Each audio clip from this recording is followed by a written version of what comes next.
I'm here to talk about success. The first rule of success is to have a vision. You see, if you don't have a vision of where you go, and if you don't have a goal where you go, you drift around and you never end up anywhere. I mean, as you know, I was born in 1947 in Austria after the Second World War. So I was very fortunate that I stumbled onto my vision. And I didn't really like Austria when I grew up. I couldn't wait to get out of there. I couldn't see myself becoming a farmer or a worker in a factory or anything like that, even though my parents wanted me to stay there and have a normal life. But that was their vision, not mine. My vision was totally different. I felt that I was born for something special, for something unique, for something big. Then one day I went to school. I remember I was 11 years old, and they showed a documentary about America. And there they showed in this documentary the huge skyscrapers, the high-rises, the huge bridges, the 6-lane freeways, and all of this stuff. And I said to myself, that's where I want to be.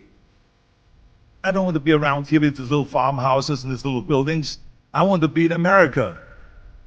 One day after school, I walked by a store in Graz. So I went inside and I looked around, and then I saw a magazine. I saw a bodybuilding magazine that had Reg Park on the cover. Reg Park was then a 3-time Mr. Universe. And I saw him on the big screen as Hercules. I read that and I said to myself, wow, this is the blueprint for my life. This is exactly what I want to do. I want to become a bodybuilding champion just like Reg Park. I want to get into movies just like Reg Park. And I want to make millions of dollars and be rich and famous just like Reg Park. Do you know how great it felt that I knew where I was going? Imagine the majority of people don't know where they're going. I knew where I was going, that I'm going to become this bodybuilding champion just like him. So it was just a question of how do you do it? I was so relieved, because when you have a goal, when you have a vision, everything becomes easy. So people always ask me, when they saw me in the gym in the pumping iron days, they say, why is it that you're working out so hard? 5 hours a day, 6 hours a day, and you have always a smile on your face. And I told people all the time, I said, because to me, I'm shooting for a goal. In front of me is the Mr. Universe title. So every rep that I do gets me closer to accomplishing that goal, to make this goal, this vision turn into reality. Every single set that I do, every repetition, every weight that I lift will get me a step closer to turn this goal into reality. So I couldn't wait to do another 500-pound squat. I couldn't wait to do another 500-pound bench press. I couldn't wait to do another 2,000 reps of sit-ups. I couldn't wait for the next exercise. At the age of 20, I went to London and I won the Mr. Universe contest as the youngest Mr. Universe ever. And it was because I had a goal. So let me tell you something, visualizing your goal and going after it makes it fun. You got to have a purpose no matter what you do in life. You got to have a purpose. 74% hate their job in America. Now, there is not much different when you come to Europe. The majority of people don't like what they're doing, because they're really not doing it because they didn't have a goal and they followed this goal. They just aimlessly drift around, and then all of a sudden there's a job opening, so they get that job because you have to work.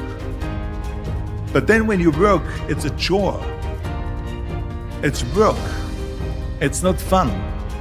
So if you think about, only a quarter of the people really enjoy what they're doing in life. That is unbelievable if you think about it. So I felt so blessed that I knew what I was doing. It's like a medical student that studies and knows he wants to become a doctor. You know where to go. And the same thing is also in politics. I remember that in politics, I had a very clear vision that I will be the leader of California. That's as far as I could go because I was not born in America, so I could not run for president. So being the governor of the fifth largest state, I should say the largest state, the fifth largest economy in the world, was for me really the ultimate title, the ultimate accomplishment in politics. So even though people came up to me and says, why don't you go and run for something smaller, you're never gonna make it. I ran for governor, and then 2 months later I became governor of the state of California. Again, because I had a very clear vision what I'm gonna do with California.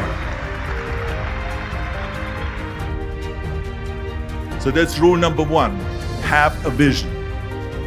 Rule number two is, don't listen to the naysayers. Don't listen to the naysayers.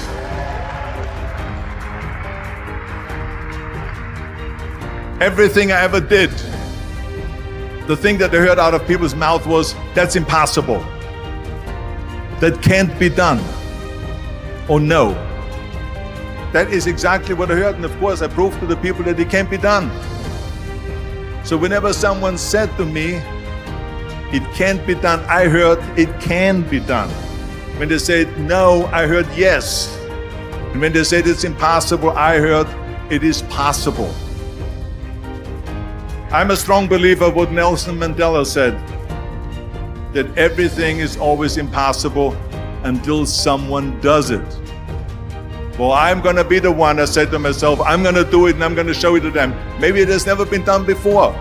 That's perfectly fine with me. But I'm gonna do it. And I did not listen to the naysayers. It's all about the hard work that you put in. I said to myself, in bodybuilding I worked out 5-6 hours a day. I'm gonna do the same thing now for acting. And of course I went to college to study English. I studied the accent removal, acting classes, and all of this stuff, all day long. I worked and I worked and I worked. And within a short period of time, I made one movie called Hercules in New York, which of course went right into the toilet. But it didn't discourage me. I still had the same vision. And then all of a sudden I did Streets of San Francisco. I did Stay Hungry and Pumping On and The Villain. And then all of a sudden I was asked by Dino De Laurentiis and by Universal Studio to star in Conan the Barbarian. And after I did Conan the Barbarian, the director at the press conference said to the press, the director was John Milius, he said to the press, if we wouldn't have had Arnold, we would have had to build one. So think about that. The very body that they said can never be sold because the time is wrong.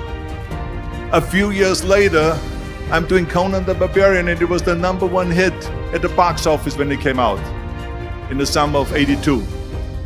Think about that. And the director says, if we wouldn't have had his body, we would have had to build one. So all of a sudden, my body became an asset, not a liability. And the same thing was with Terminator. After we were finished filming Terminator, Jim Cameron said to the press, if Arnold wouldn't have had that accent and talked like a machine, I think the movie wouldn't have worked.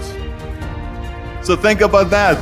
The body and the accent that they attacked was an asset.